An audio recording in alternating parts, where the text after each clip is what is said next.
इस वीडियो में हम बात करेंगे कोलिजन रेजोल्यूशन टेक्निक के बारे में।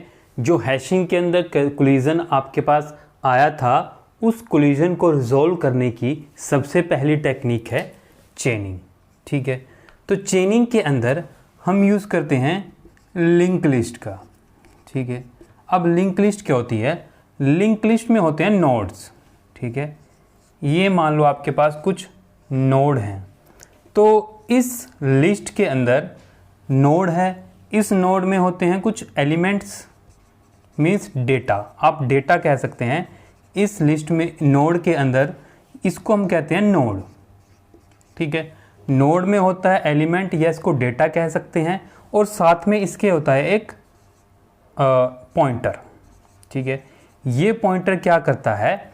ये पॉइंटर जो नेक्स्ट नोड है इसके एड्रेस को स्टोर करता है। यहाँ पर हर एक नोड का कोई ना कोई एड्रेस होता है। ठीक है, मान लो इसका 100 है, इसका 110 है, इसका 150 एड्रेस है। ठीक है, तो ये जो हर एक नोड के साथ पॉइंटर होता है, ये पॉइंटर इस एड्रेस को स्टोर करके रखता है। ठीक है, तो ये इसको पॉइंट करेगी, तो इसके पास एड्रेस आ जाएगा 10, और यहाँ पर आपके पास कुछ ना कुछ डेटा होगा। ठीक है, यहाँ पर भी कुछ ना कुछ डेटा होगा, और अगर ये लास्ट नोड है तो यहाँ पर आ जाता है नल। ठीक है, और एक होता है स्टार्ट। स्टार्ट के पास होता है इस स्टार्टिंग नोड का एड्रेस। मान लो ये 1000 है, तो स्टार्ट के पास होगा 1000। ठीक है, तो इस तरह से ये एक लिस्ट बन गई जिसके अंदर नोड है, हर एक नोड दूसरी नोड के साथ लिंक किया हुआ है। ठीक है, और वो लिंक किया है एक पॉइंटर की हेल्प से। मतलब हर एक नोड के पास एक डेटा होता है और एक पॉइंटर होता है। डेटा के अंदर तो जो आप एक्चुअल डेटा सर्च करते हो, डिलीट करते हो, इंसर्ट करते हो, वो एक्चुअल डेटा होता है इस नोड में, और साथ में पॉइंटर जिसमें नेक्स्ट नोड का एड्रेस होता है, जहाँ पर नेक्स्ट नोड के अंदर डेटा होता है। ठीक है, ये कहलाती है लिंक लिस्ट। तो इसी लिंक लिस्ट का यूज़ करते हैं हम चेनिंग टेक्निक के अंदर। तो हमने लास्ट टाइम पढ़ा था कि हम हैशिंग टेक्निक के अंदर यूज़ करते हैं हैश टेबल का। ठीक है, ये हम हैश टेबल का यूज़ करते हैं, और हैश टेबल के अंदर आपके पास होता है इंडेक्स, जिसकी हेल्प से उसके हैश टेबल के अंदर आप डेटा इंसर्ट करते हो, डिलीट करते हो या सर्च करते हो। मान लो ये हैश टेबल है T। ठीक है, इसके अंदर 4 आपके पास एंट्रीज हैं। ठीक है, ये 4 लोकेशन कह सकते हो, तो हर एक का इंडेक्स है 0, 1, 2 और 3। ठीक है बात। अब इस हैश टेबल के अंदर आपने डेटा स्टोर करना है। मान लो हमारे पास कुछ नंबर हैं 1, 2, 3, 4, 5, 6, 7, 8, 9, 10, 11, 12, 13, 14, 15 और 16। ये हमारे पास डेटा है, मीन्स हमारे पास कीज़ हैं या फिर वैल्यूज़ हैं जिसको आपने स्टोर करना है हैश टेबल के अंदर।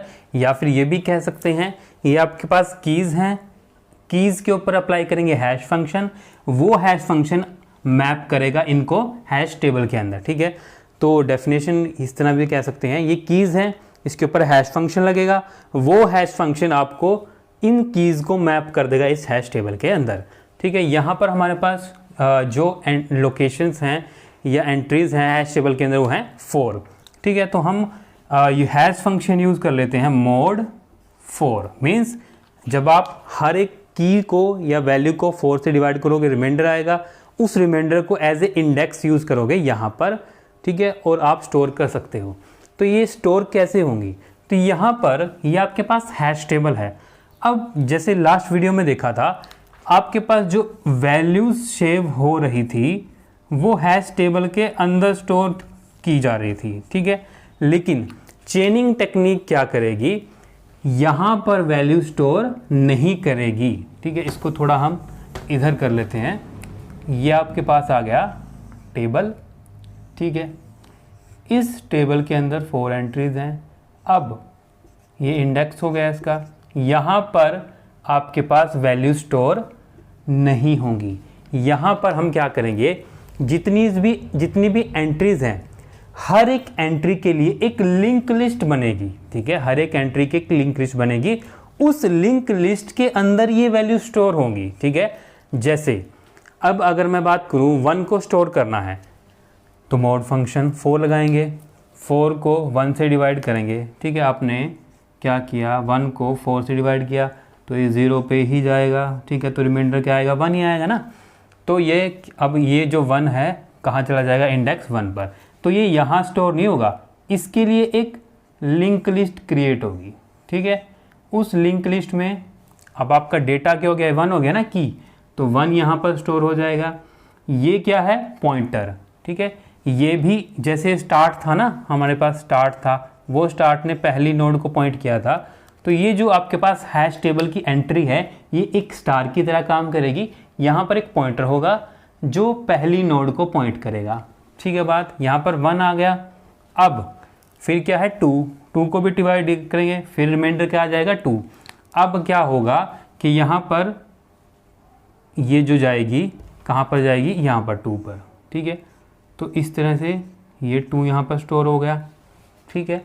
फिर है 3 को 4 से डिवाइड करेंगे, रिमाइंडर 3 ही आएगा, तो इसके लिए भी एक लिंक लिस्ट क्रिएट हो जाएगी, 3 आ जाएगा यहाँ पर। अब आ गया 4 को 4 से डिवाइड करेंगे, रिमाइंडर 0, तो 4 स्टोर हो जाएगा आपके पास यहाँ पर, ठीक है। अब आप 5 को डिवाइड करोगे, 5 को डिवाइड करेंगे, रिमाइंडर क्या आएगा 1, तो 1 कहाँ जाएगा, यहाँ। तो अब कोलिजन हुआ ना, लेकिन अब यहाँ पर एक लिंक लिस्ट क्रिएट हो जाएगी, कोलिजन रिजल्ट हो जाएगा। तो अब क्या होगा, तो यहाँ पर एक और नोड क्रिएट होगा, ठीक है।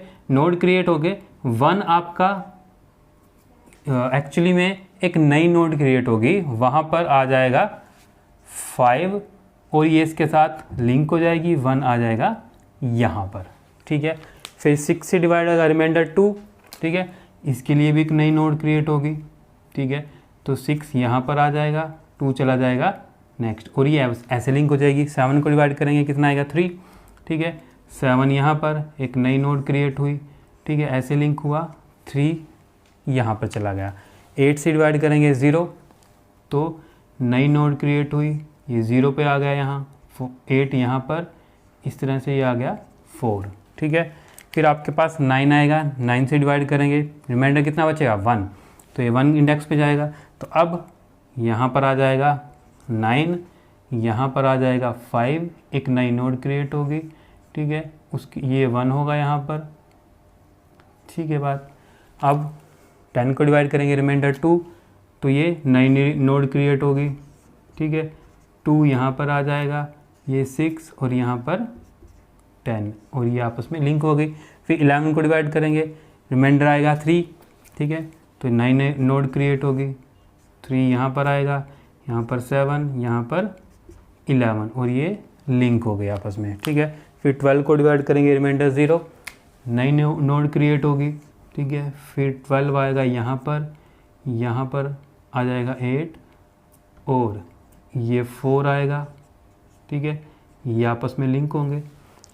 इसके बाद इस तरह से 13 चला जाएगा, 13 को डिवाइड करोगे 1 पे, तो 1 आएगा, यहाँ पर 13 आ गया, ठीक है, यहाँ पर 9 आ गया, यहाँ पर 5 नई नोड में, यहाँ आ गया 1।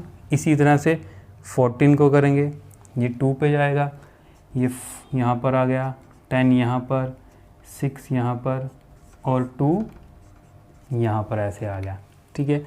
उसके बाद 15 जाएगा यहाँ पर, 11 आ गया, ये 7, और ये लिंक करेगा यहाँ पर 3। उसके बाद 16 ये जाएगा 0 पर, ठीक है, 16, 12, 8 नई नोड, यहाँ पर आ गया 4। अब आप देख सकते हैं कि एक्चुअल में ये जो यहाँ पर हैश टेबल था हमारे पास, डेटा इस हैश टेबल के अंदर नहीं स्टोर हो रहा है, डेटा स्टोर हो रहा है बाहर लिंक लिस्ट के अंदर, ठीक है। कि एक ही इंडेक्स पर काफ़ी सारे एलिमेंट गए थे, लेकिन अब क्या किया, वहाँ पर एक लिस्ट बना दी, उस लिस्ट के अंदर एलिमेंट स्टोर होते चले गए, तो कोलिजन की प्रॉब्लम यहाँ पर रिजॉल्व हो गई, ठीक है। तो यहाँ पर हमारे पास एक चीज़ होती है कि ये जितने नंबर ऑफ एलिमेंट हैं, ठीक है, एलिमेंट है यहाँ पर 16, ठीक है। एलिमेंट कितने हैं 16, मीन्स जो डेटा है वो 16, और टेबल के अंदर आपके पास कितनी एंट्रीज हैं 4 स्लॉट हैं, ठीक है 4 स्लॉट कह सकते हो उसको। टेबल के अंदर स्लॉट कितने हैं आपके पास 4, ठीक है बात। एलिमेंट्स टोटल कितने हैं 16, स्लॉट हैं 4। तो यहाँ पर अगर हम मान लेते हैं जनरली एलिमेंट n है और स्लॉट m है, ठीक है। जब आप n को m से डिवाइड करते हैं ये बनता है अल्फ़ा, इसको कहा जाता है लोड फैक्टर, ठीक है। इसको क्या कहा जाता है लोड फैक्टर, ठीक है। अब यहाँ टाइम कॉम्प्लेक्सिटी की बात कर लें। इंसर्ट जब हमने डेटा किया, ठीक है, तो हमने करना क्या है कि हम डायरेक्ट गए टेबल के इंडेक्स के अंदर, वहाँ पर एक नई नोड क्रिएट की, नोड को लिंक किया और इंसर्ट कर दिया, ठीक है। मीन्स कांस्टेंट टाइम में हमारा काम बन गया, ठीक है। कांस्टेंट टाइम के अंदर हमारा काम बन गया। तो इसका मतलब ऑर्डर ऑफ 1 में हमने इंसर्ट कर दिया, ऑर्डर ऑफ 1 टाइम में हमने डेटा को इंसर्ट कर दिया, ठीक है। अगर हम सर्च करने की बात करते हैं, सर्च करने में क्या होगा, यहाँ पर जब आप मान लो 7 को सर्च करना चाहते हैं, ठीक है, 7 को आपने सर्च करना चाहा तो क्या होगा, ये 4 से डिवाइड होगा, इसका इंडेक्स आएगा 7 mod 4 होगा ना, इंडेक्स कितना आएगा इसका 3, ठीक है। तो 3 पर हम जाएंगे और यहाँ पर सर्च करेंगे 1 एलिमेंट 2 एलिमेंट 3 एलिमेंट।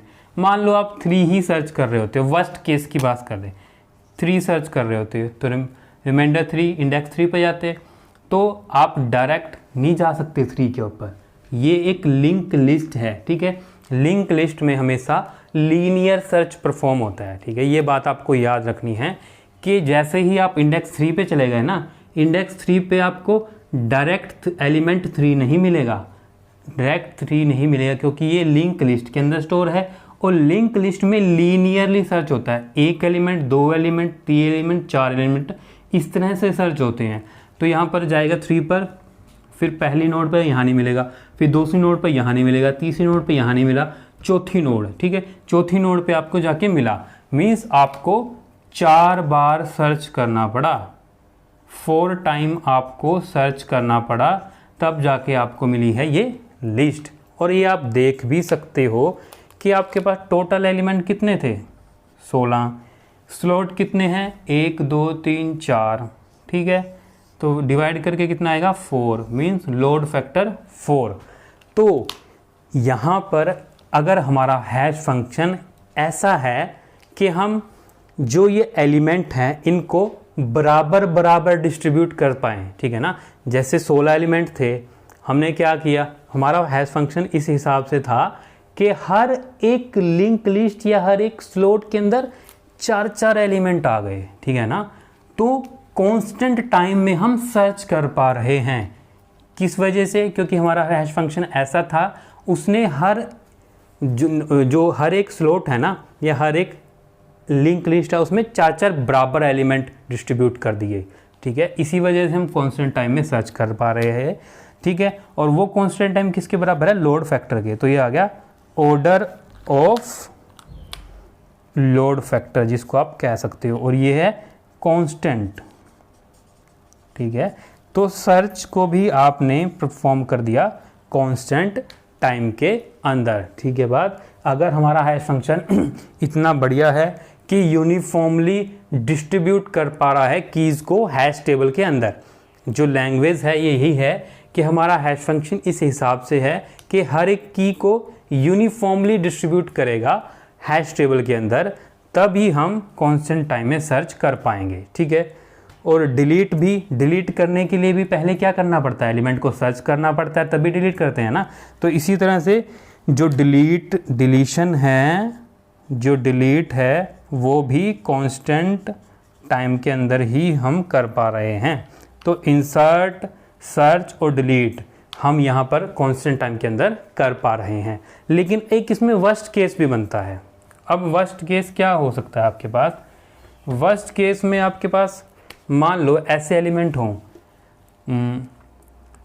4, मान लो ये 4 ही आपके पास स्लॉट हैं इसके अंदर, ठीक है, 4 स्लॉट हैं आपके पास, ठीक है जी बात। और एलिमेंट आपके पास हैं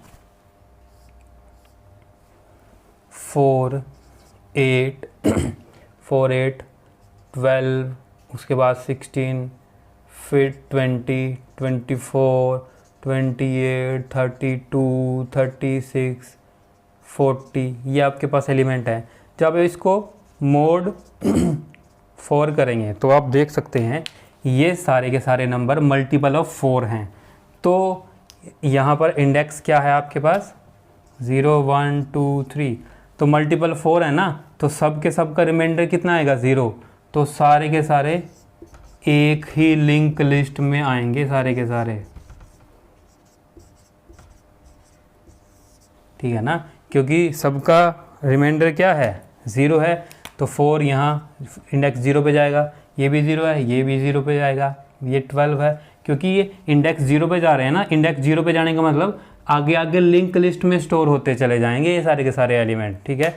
तो ये वर्स्ट केस है कि अगर आपके पास सारे के सारे एलिमेंट एक ही लिंक लिस्ट में स्टोर हो गए तो ये क्या बन गया लीनियर, ठीक है ना।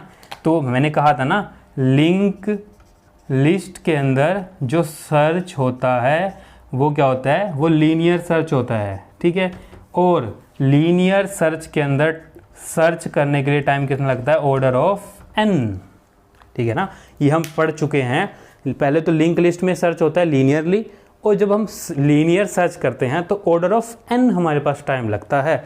तो वर्स्ट केस में अब ये कांस्टेंट टाइम नहीं रहेगा। इंसर्ट तो आप कांस्टेंट टाइम में कर पाओगे, क्योंकि आपको डायरेक्ट लिस्ट के अंदर जाना है, और इनिशियल, क्योंकि ये स्टार्टिंग में इंसर्ट होते हैं ना एलिमेंट, यहाँ पर भी आपने देखा था इंसर्ट स्टार्टिंग में हो रहे थे, बाकी एलिमेंट आगे आगे शिफ्ट करते जा रहे थे।